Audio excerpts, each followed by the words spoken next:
بڑھاپے کی زندگی کے لیے وسعت رزق کی دعا کرنی چاہیے، کیونکہ جب انسان بوڑھا ہو جاتا ہے تو اس کے اعضاء کمزور ہو جاتے ہیں، وہ اپنے لیے خود کچھ کمائی نہیں کر سکتا، وہ دوسروں پر ڈیپینڈنٹ ہو جاتا ہے۔ تو اس وقت وسیع رزق کی دعا سکھائی گئی۔ فرمایا اللہم اجعل اوسع رزقک علی عند کبر سنی وانقطاع عمری، اے اللہ جب میں بوڑھا ہو جاؤں اور میری عمر ختم ہونے لگے تو میرے رزق کو وسیع کر دے۔ اور رزق کی دو بڑی قسمیں ہوتی ہیں،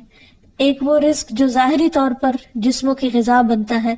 یا انسان کی مادی ضروریات پوری کرتا ہے، اور دوسرا روحانی رزق، اور وہ رزق جو انسان کے ہم کو دور کرتا ہے، یعنی لوگوں کی محبت اور توجہ، اور خاص طور پر بڑھاپے میں اولاد اور رشتہ داروں کا قریب ہونا، پاس ہونا، یہ انسان کی بنیادی ضرورتوں میں سے ہے۔ تو انسان جب خود کچھ کرنے کے قابل نہ رہے، ہاتھ پاؤں ہلانے کے قابل نہ رہے، تو عموماً وہ لوگوں پر ایک بوجھ بن جاتا ہے، اور یہ چیز انسان کے لیے بہت پریشانی کا باعث ہوتی ہے۔ انسان جب جوان ہوتا ہے، بہت کچھ کما رہا ہوتا ہے،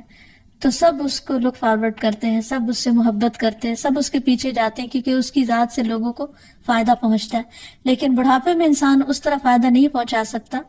تو پھر انسان کے لیے پریشانی ہوتی ہے، اور اسے تنہائی کا احساس بھی ہونے لگتا ہے، اور اس کے لیے انتہائی اذیت کے دن ہو جاتے ہیں۔ وہ اپنے حسین ماضی کو بھی یاد کرتا ہے، کامیاب زندگی کو بھی یاد کرتا ہے، اور اپنے مستقبل کو بھی دیکھتا ہے کہ موت قریب آ لگی ہے۔ تو ایسے میں یہ دعا بہت فائدہ مند ہے کہ اے اللہ جب میں بوڑھا ہو جاؤں اور میری عمر ختم ہونے لگے تو میرے رزق کو وسیع کر دے۔ اور جب انسان کے پاس اپنی ضرورت کا ہوتا ہے بڑھاپے میں بھی،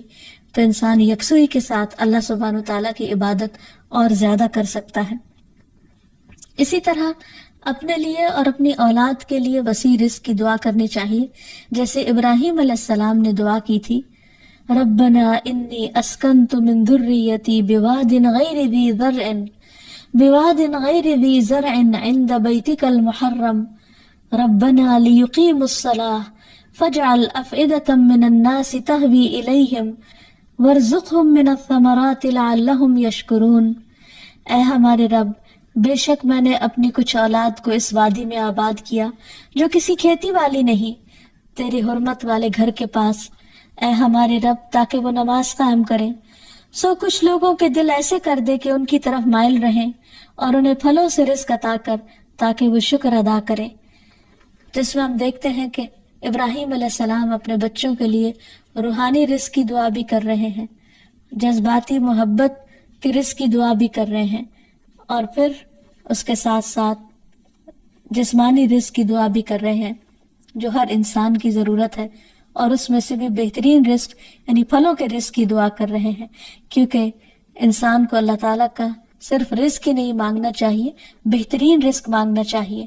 یعنی ایک تو سمپل سی دعا ہے اللہم ارزقنی، اور پھر ورزقنا وانت خیر الرازقین، جو سورۃ المائدہ میں اللہ تعالیٰ نے دعا سکھائی ہے، اور ہمیں رزق دے اور تو سب رزق دینے والوں میں سے بہترین ہے۔ رزق کی تنگی میں خاص طور پر استغفار بہت فائدہ دیتی ہے، یعنی انسان کے گناہ انسان کے رزق کے راستے میں رکاوٹ بن جاتے ہیں۔ اور آخر میں یہ بات یاد رہے کہ انسان کے رزق میں اکثر اس کے اپنے گناہ رکاوٹ بن جاتے ہیں، اس لیے جب انسان ان گناہوں سے توبہ کرتا ہے، استغفار کرتا ہے، تو اللہ تعالیٰ رزق کے دروازے کھول دیتے ہیں۔